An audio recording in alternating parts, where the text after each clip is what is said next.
Okay, so let's now consider another problem. Let's consider the set of parametric equations x is equal to sine of theta and y is equal to 3 minus 2 cosine of 2 theta. So I have this set of parametric equations and now I want to find the graph of these parametric equations. Now the first thing I can do is I can notice that there is a cosine of 2 theta term in my y equation, right? Now what I can do is I can easily write cosine of 2 theta in terms of sine theta in the hopes of eliminating the parameter theta, right?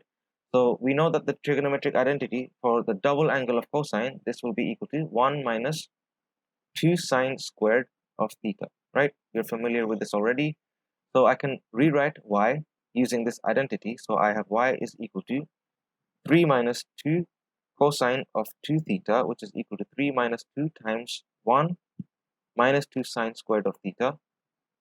This gives me 3 minus 2 plus 4 sine squared of theta.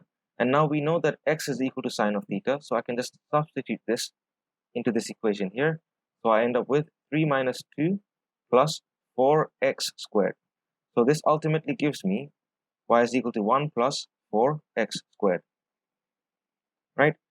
So I have arrived at this equation that is relating the variables x and y from the parametric equations that were given to us at the start, right? Now, what does this mean? Is the graph of the parametric equations exactly the same as the graph of this non-parametric equation? Well, if we take a look at the parametric equation, we see that this isn't the case. We have x is equal to sine of theta, right? X is equal to sine of theta, and from this alone, we know that there will be a restriction.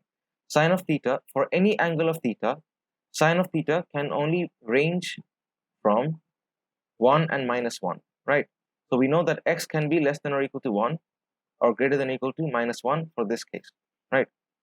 Sine of theta will have a maximum value of 1 or minus 1, right? So that means that if I draw the graph of this equation, I will have to only consider the portion of the graph for which x is less than or equal to 1 but larger than or equal to minus 1, right? So if I graph this equation, I can see that this is just a quadratic equation. This should give me a parabola. So if I graph this, I have a 1 here. So the graph is shifted by 1 unit vertically. So I will end up with a graph like this, right? So this is the graph of 1 plus 4x squared. Now, if I impose this restriction here, then I will have, so let's say this is minus 1 and this is 1. So if I do this, then my graph will only be between these 2 points, right? The graph will only be over this interval, so I can just erase this part, right? So this is the limitation that we have to consider. So the graph of the parametric equations will look like this, right? We're considering the interval from minus 1 to 1, right? So we can see that the graph of the parametric equations is not the same as this non-parametric equation that we have found, right? It is only equal if we consider this restriction, if we consider this interval, right? And this interval or this restriction came due to this parametric equation here, right? So we have to always consider the restrictions of the parametric equation to see what portion of the graph of the non-parametric equation is actually satisfying the graph of the parametric equations. So let's now consider another problem. So the first part of the problem states that we have to find the parametric equations for x and y such that the graph of the parametric equations is the same as the graph of x squared plus y squared is equal to 1, right? Now we know that the graph of this equation, x squared plus y squared is equal to 1, is just the graph of a unit circle, right? So if I graph the unit circle, this is just a circle that is at the origin. The center is at the origin with a radius of 1, right? So this is a unit circle. This is the point 1, 0. This is 0 minus 1. This is 0, 1, minus 1, 0, right? Now, this is the graph of a unit circle, and any point on the unit circle is going to be the terminal point of some angle theta. So if I consider some angle theta, or if I consider any angle theta, the terminal point for this angle will be here, right? This is the terminal point of my angle theta. And we know that the coordinates for this terminal point will be x is equal to cosine of theta and y is sine of theta. So these are the coordinates for my terminal point, right? And we know that these equations, they satisfy this equation here, x squared plus y squared is equal to 1, right? So we can say that these equations here, these are just a parameterization of the equation x squared plus y squared is equal to 1, right? So these are just the parametric equations for this equation here. So that is the answer for the first part. Now, if I consider the second part, it says that is your answer to part A unique? Are there any other parametric equations that produce the same exact graph, right? Now, the short and simple answer to this is that these parametric equations are not unique. So this is not unique. We can also let x to be equal to cosine of minus theta and y to be equal to sine of minus theta, right? And these parametric equations will also satisfy this equation here, right? If I substitute the values, these expressions of x and y into this equation, this will be satisfied. So we can also consider these equations to be parametric equations for x squared plus y squared is equal to 1, right? Now you may be wondering, what is the difference between these two parametric equations, right? They both produce the exact same curve. The graph that we get from these parametric equations and these parametric equations are the exact same, right? So what is the difference between these two parametric equations? Well, the difference arises from the way that the curve is traced. So the difference is in the way that the curve is traced as we vary theta. So for example, if I consider the parametric equations x is equal to cosine of theta and y is equal to sine of theta, then from these parametric equations, if I consider first theta to be equal to 0, so if I consider theta to be equal to 0 first, then my x and y values, this will be equal to 1, 0, right? When theta is 0, cosine of 0 is 1, sine of 0 is 0, right? So we start off from this point, this is 1, 0, and as theta increases from 0 to pi by 2, the value of my cosine decreases from 1 to 0, right? And as theta goes from 0 to pi by 2, the value of my sine increases from 0 to 1, right? So as theta increases from 0 to pi by 2, we're tracing a curve from this point in a anti-clockwise direction like this. And then from pi by 2 to pi, we have a graph like this. And then from pi to 3 pi by 2, we trace out a curve like this, and then all the way to 2 pi, right? So we can see that we start from this point, and then we generate a curve in an anti-clockwise direction when we're dealing with these parametric equations, right? But if we were instead considering the parametric equations x is equal to cosine of minus theta and y is equal to sine of minus theta, then once again, if I consider theta to vary from 0 to 2 pi, we start from this point once again, but in this case, we're going to be tracing the curve in a clockwise direction, right? So the curve will be traced in a clockwise direction like this, right? So that is the difference between these two parametric equations.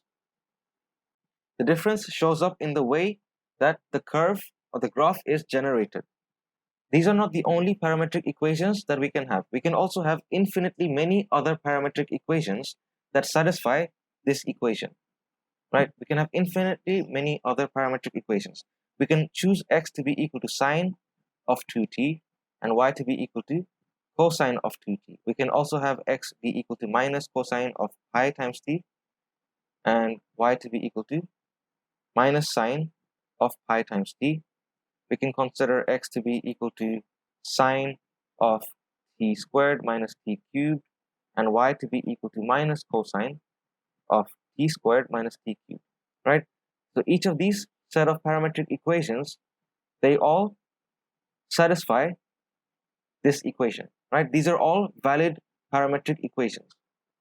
So we can have actually infinitely many other ways to choose parametric equations.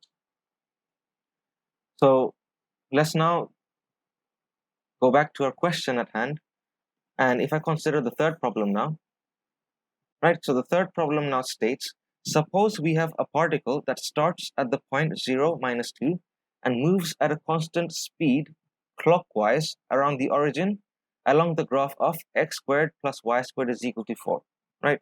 And if the particle completes a full revolution in 4 seconds, then we have to find the parametric equations for the location of the particle in terms of t, where the time t is in seconds since the particle started moving. So now we're considering the equation x squared plus y squared is equal to 4. So this is just the graph of a circle that has a center at the origin where the radius is equal to 2, right? So if I were to graph the equation, this equation, I will have something like this. So I will have a circle with center at the origin. This will have the point 2, 0. This will be 0, minus 2. This point will be minus 2, 0. And this will be 2, 0, right? Now, what kind of parametric equations can we choose for this equation here, right? Since the radius of this circle is 2 units, we can consider the parametric equations x is equal to 2 cosine of t and y is equal to 2 sine of t, right? We can choose these parametric equations, right? Since we know that this factor of 2 is a result of the circle having a radius of 2, right? But if we consider this parametric equation, then we can see that when time t is equal to 0, we're just tracing out the curve from this point 2, 0 in an anti-clockwise direction, right? If I consider these parametric equations as t varies from 0 to 2 pi, we're actually tracing the curve in an anti-clockwise direction, right? But we want to trace the curve in a clockwise direction according to the question, right? The particle moves at a constant speed in a clockwise direction about the origin, right? So instead, what we can do is we can consider the parametric equations x to be equal to 2 cosine of minus t and y to be equal to 2 sine of minus t, right? So if I consider these parametric equations, then the graph of these parametric equations will begin from the point 2, 0 and trace out a curve in a clockwise direction, right? This will be traced out in a clockwise direction. But there is still another issue at hand, right? So now the graph is being traced in a clockwise direction, but the particle starts from the point 0, minus 2, right? The particle starts from the point 0, minus 2, right? But in this case, for these parametric equations, the particle starts from 2, 0, right? We need the particle to begin from this point, 0, minus 2, right? So what we can do is we can just solve this with a phase shift. We can just consider a phase shift of pi by 2. And if we do that, then we will have x to be equal to t cosine of minus t minus pi by 2, and y will be equal to 2 sine of minus t minus pi by 2, right? So now considering these parametric equations, we can see that when t is equal to 0, x is equal to 2 cosine of minus pi by 2, and this will give me 0. And when y is equal to 2 sine of minus pi by 2, y is equal to minus 2, right? So we can see that when t is equal to 0, the coordinate is 0, minus 2, right?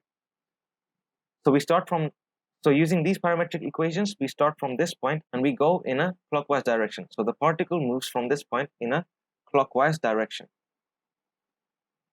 Now, the last thing that we need to look at is it states in the question that the particle completes a full revolution in 4 seconds, right? So the particle completes a full revolution in 4 seconds. We know that a full whole revolution is just equal to the period, right?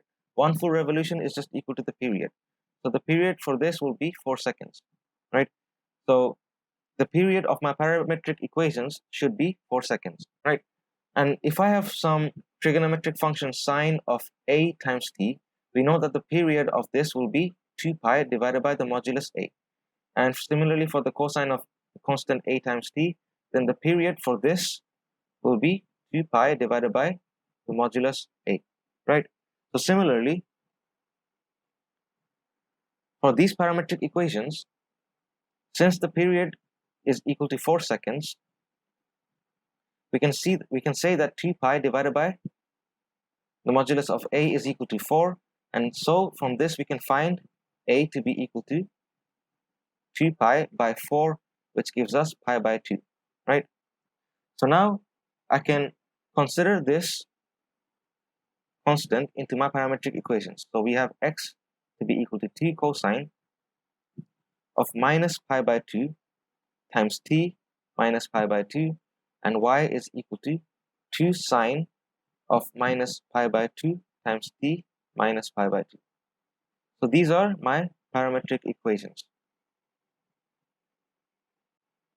right?